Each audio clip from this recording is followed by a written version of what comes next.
Raden Rangga Samudra adalah putra sulung Panembahan Senopati yang seharusnya menjadi Adipati Anom atau putra mahkota Kerajaan Mataram Islam. Namun dirinya wafat di usia muda. Tokoh Raden Rangga Samudra penuh dengan mitos dan cerita rakyat yang erat kaitannya dengan sosok penguasa Laut Selatan, yaitu Nyai Roro Kidul. Walaupun demikian, tokoh ini memang benar adanya dan eksis dalam sejarah Kerajaan Mataram Islam, ditandai dengan makamnya yang ada di Dusun Nitikan, Kecamatan Umbul Harjo, Yogyakarta. Beberapa versi menyebutkan Raden Rangga adalah anak Panembahan Senopati dengan Rara Semangkin, putri Sunan Prawoto yang diasuh oleh Ratu Kalinyamat. Versi lain yang lebih populer adalah Raden Rangga Samudra merupakan hasil hubungan Panembahan Senopati dengan putri dari Wonogiri yang ternyata adalah jelmaan dari Nyai Roro Kidul. Raden Rangga Samudra diceritakan memiliki kekuatan dan kegagahan yang luar biasa. Namun sosoknya dikenal berwatak keras dan pemberani, tetapi cenderung sombong. Pernah suatu ketika datang serombongan pendatang datang ke kota Raja Mataram. Mereka memiliki berbagai macam keahlian, seperti ilmu bela diri, keahlian bermain pedang, dan lain-lain. Ketika orang-orang Mataram yang menyaksikannya dengan kagum, tiba-tiba Raden Rangga Samudra menyeruak maju. Dia berpakaian seperti layaknya orang kebanyakan di Mataram. Raden Rangga maju ke depan dengan sombong menuju pimpinan rombongan tersebut dan meminta ikut dalam pertunjukan. Dengan cara dia akan membentangkan tangan, lalu 5 orang di sebelah kanan dan 5 orang di sebelah kiri menarik tangannya.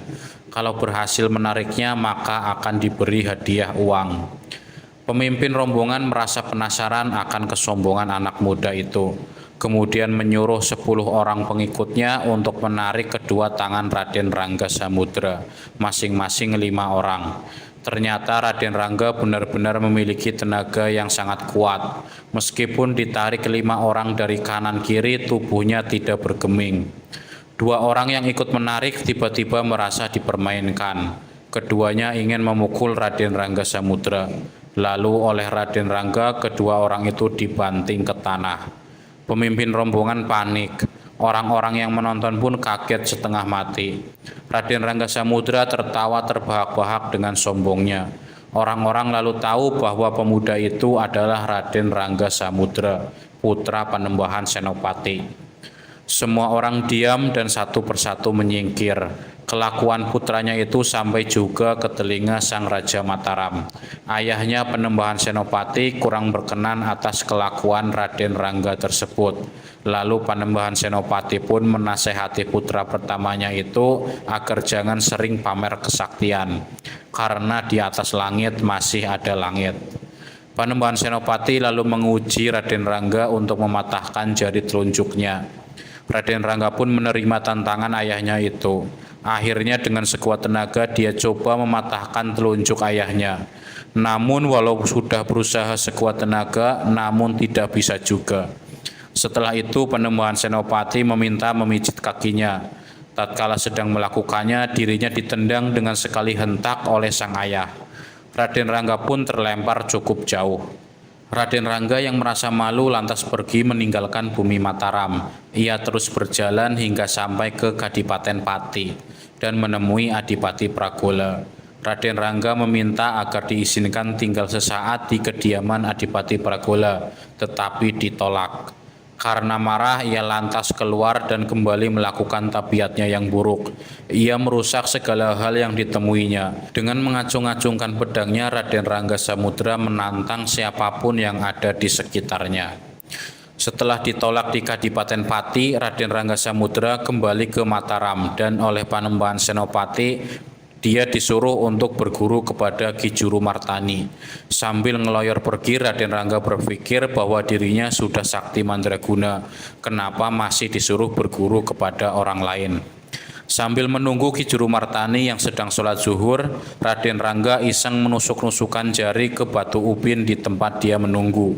Ubin batu itu pun berlubang-lubang seperti layaknya terbuat dari tanah liat. Ki Juru Martani yang melihat ulah Raden Rangga itu, dia pun bertanya, apakah ubin yang Raden Rangga tusuk-tusuk itu apakah tidak keras?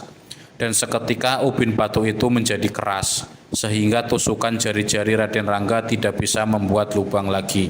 Raden Rangga pun berkata dalam hati bahwa benar apa yang dikata ayahnya. Kesaktian Ki Juru Martani melebihi dirinya. Raden Rangga pun akhirnya mau menimba ilmu kepada Ki Juru Martani dan membuatnya semakin sakti. Di samping belajar ilmu kanuragan, Raden Rangga pun belajar tentang ilmu kehidupan kepada Ki Juru Martani agar dapat saling menghargai sesamanya, walaupun watak keras kepalanya masih ada. Sekembali ke Mataram dan mengabdi kepada ayahnya, Raden Rangga beberapa kali ikut dalam penyerangan-penyerangan daerah-daerah yang tidak takluk kepada Mataram. Seperti peristiwa ketika ia turut serta dalam ekspedisi militer Mataram untuk menundukkan Banten dan Cirebon pada tahun 1596 Masehi. Raden Rangga menjadi panglima perang yang memimpin pasukan Mataram bersama dengan Pangeran Puger, saudaranya anak Panembahan Senopati dari Selir yang bernama Nyai Adisara. Raden Rangga dan Pangeran Puger berhasil mengalahkan pasukan Banten dan Cirebon yang dipimpin oleh Sultan Maulana Hasanuddin.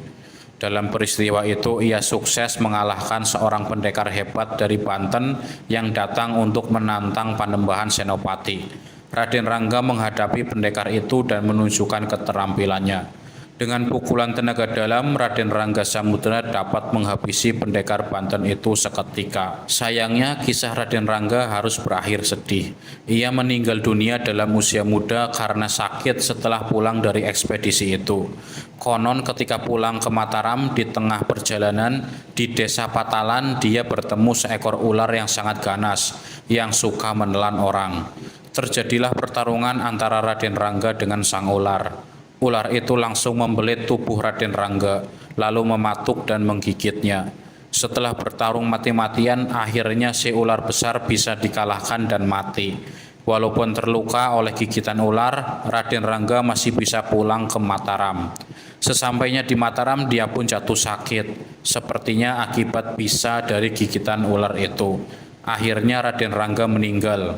Usut punya usut, ternyata ular tersebut adalah jelmaan Nyi Roro Kidul yang ingin mengajak Raden Rangga kembali ke alam gaib olehnya. Sebagai putra sulung Panembahan Senopati, maka kedudukan Adipati Anom atau putra mahkota sepeninggal dirinya jatuh kepada adiknya, yaitu Raden Mas Jolang, yang kelak akan menjadi raja kedua Mataram bergelar Sultan Hanyakrawati.